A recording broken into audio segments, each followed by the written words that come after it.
없어도 내 맘의 강물 끝없이 흐르네. 그날 그땐 지금은 없어도 내 맘의 강물 끝없이 흐르네.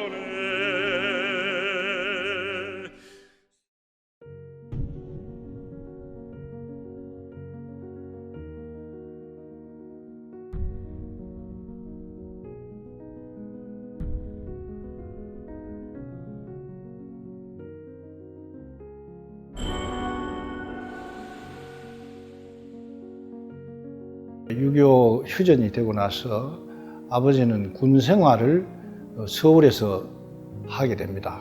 그러다가 아버지를 찾아서 어머니와 같이 서울로 가게 됩니다. 가서 지금 서울 용산구 후암동의 사택 비슷한 곳에서 저희들이 살게 되는데 서울 덕수국민학교에 입학을 하게 돼요. 초등학교 선생님의 추천을 받아서 누가 잘하나에 출연을 하게 되죠. 출연을 했는데 음악을 하게 된 동기가 그런 데서부터 싹 트지 않았나 그런 생각을 합니다. 그 의성중학교에 악대부가 있었습니다. 당연히 제가 합창단이 있었으면 합창단이 들어갔을 건데 음악이 좋다 보니까 악대부에 들어가게 되죠.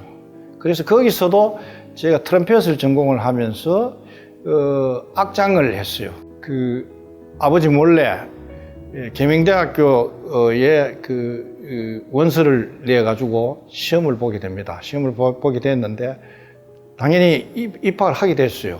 뭐 레슨도 받지 안 하고 그냥 혼자서 독학을 해서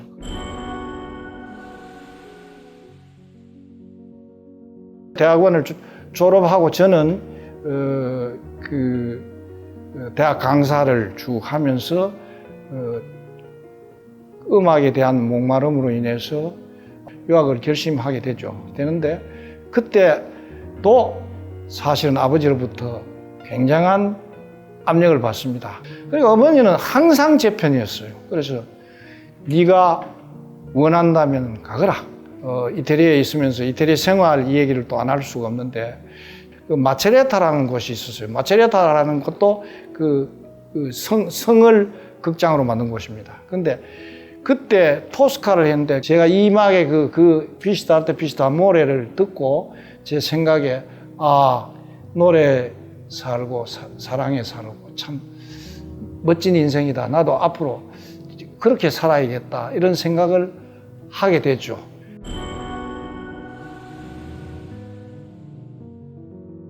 대구의 음악을 발전을 시키려고 하면은 이 음악인들이 자성을 하고 음악인들이 뭉치고 음악인들이 화합을 하고 이렇게 해야만 이 음악이 발전이 되는데 음악협회가 이렇게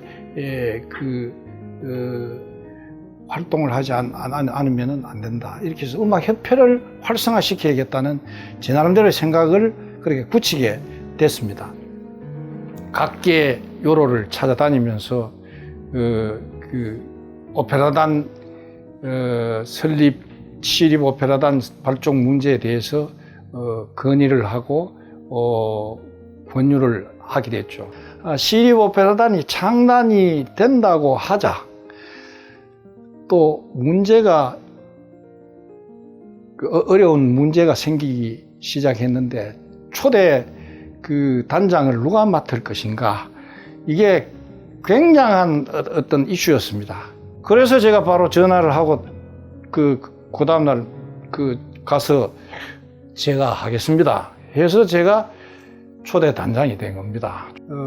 정말 어깨가 무거웠고 정말 나는 여기에서 성공을 꼭 시켜야 된다는 어떤 그 의무감과 책임감을 굉장히 느끼게 됐죠. 그래서 첫 작품을 트라비아타를 하는데 트라비아타가 아주 성공적으로 끝나게 됐죠. 그러면서 긍정적인 시립에 대한 긍정적인 시민들의 반응도 있게 됐고 그러면서 제가 2회, 3회, 2회 가면무도회 3회까지 4회까지 이 외국인들과 외부의 성악가들을 많이 초청해서 공연을 하게 됩니다.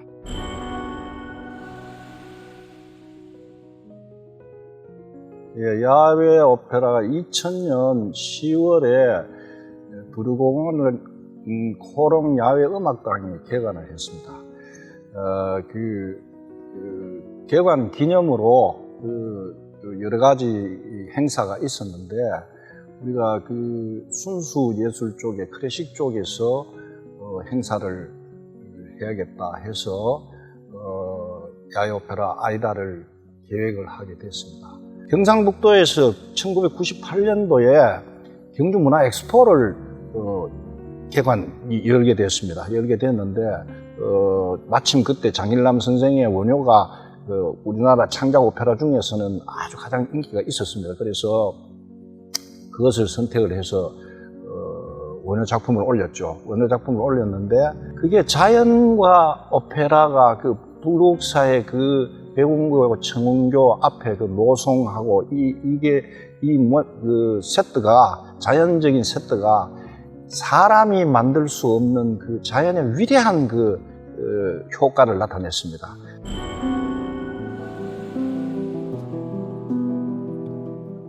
(2003년) 오페라 하우스 제가 개관을 하고 초대 관장으로 와서 그해 9월부터 오페라 축제를 만들기 시작했습니다.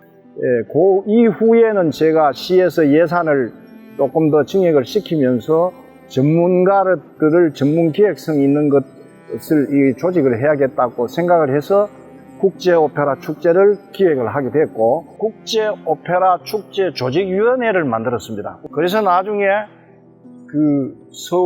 우리 시립 오페라단, 그 다음에 오페라 축제 조직위원회, 그 다음에 대구 오페라하우스 세 개가 이제 같이 합쳐지는 그런 역할을 하게 된 것입니다.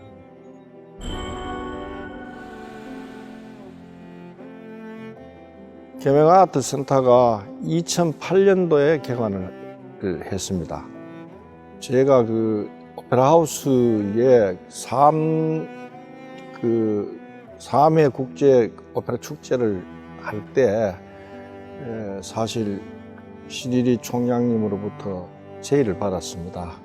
이 대형 공연을 위해서 뮤지컬 공연 이런 것에 완벽하게 이렇게 만들었기 때문에 뮤지컬 지금 우리나라의 유명 뮤지컬 하는 기획사들이 가장 선호하는 극장이 계명아트센터입니다. 완벽한 공연을 할 수 있도록 그렇게 만들었기 때문에 이게 대형 공연이 많이 만들어지고 처음 우려와는 달리 장기 공연들이 많이 이루어졌습니다.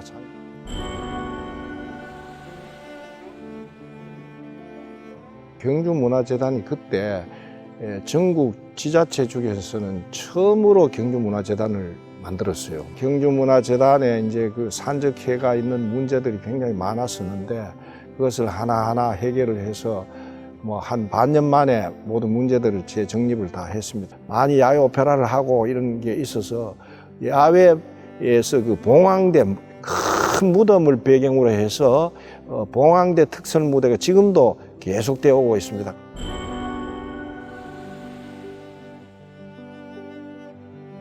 세계 오페라하우스 극장장들이 굉장히 관심을 가지고 우리 지역에 와서 독창회를 우리 극장에서 한번 해줄 수 있느냐는 제의를 받은 곳이 굉장히 많았습니다. 그래서 정말로 행운적으로 뉴욕 카네기 홀 독창회라든지 그 다음에 히로시마라든지 페테스부르크라든지 폴란드라든지 이탈리아라든지 이런 곳에서 해외 독창회를 제가 많이 하게 된 그런 행운을 잡게 됐죠.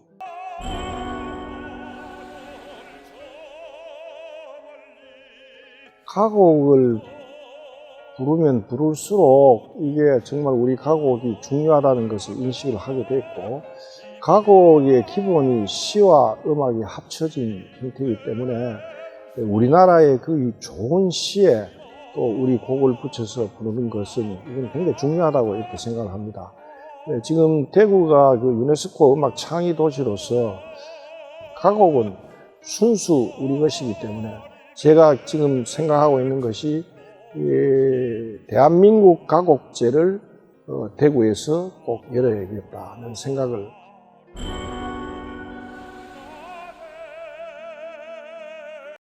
인생을 이렇게 쭉 이제 이렇게 살아보니까 인생 자체가 그 강물과 같이, 그 강물이 처음 시작하는 것은 저 산골에서 아주 작은 그 겨울물로부터 시작해서 내려오지 않습니까? 아침에 뜨는 태양도 굉장히 아름답지만은 그 저녁에 지는 노을 자체가 너무 더 아름답다고 저는 그렇게 생각합니다. 그래서 강물이 바다와 만났을 때는 그 저녁 노을이 이렇게 지는 그런 아름다운 그런 것으로 좀 이렇게 기억되고 이렇게 그 마지막을 그렇게 했으면 좋겠다는 생각을 늘 항상 하고 있고, 그래서 제가 힘이 있는 한 그 아름다움을 유지하고 평온한 그 강물이 되기 위해서 계속해서 앞으로도 노력하고 열심히 살아야겠다는 그런 생각입니다. 울 것 없이 흐르네